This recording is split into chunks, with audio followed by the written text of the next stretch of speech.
നമുക്കൊന്ന് ചിക്കൻ കൊണ്ട് അച്ചാറുണ്ടാക്കാം. ഞാൻ ചിക്കൻ ചെറിയ കഷ്ണങ്ങളായിട്ട് അരിഞ്ഞിട്ട് ഒരു വിസിലടിച്ച് വെച്ചിട്ടുണ്ട്. അതിൽ ഉപ്പും മഞ്ഞളിട്ടിട്ട് വേവിച്ച് വെച്ചിട്ടുണ്ട്.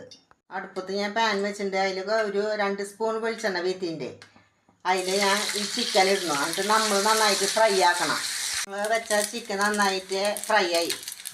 അടുപ്പത്ത് ഞാൻ ചീഞ്ചട്ടി വെച്ചിട്ടുണ്ട്. അതിൽ 2 സ്പൂൺ നല്ലെണ്ണ വീത്തിൻ്റെ അതിൽ ഞാൻ കടുക് ഇടണം. അതിൽ വെളുത്തുള്ളി, പച്ചമുളക്,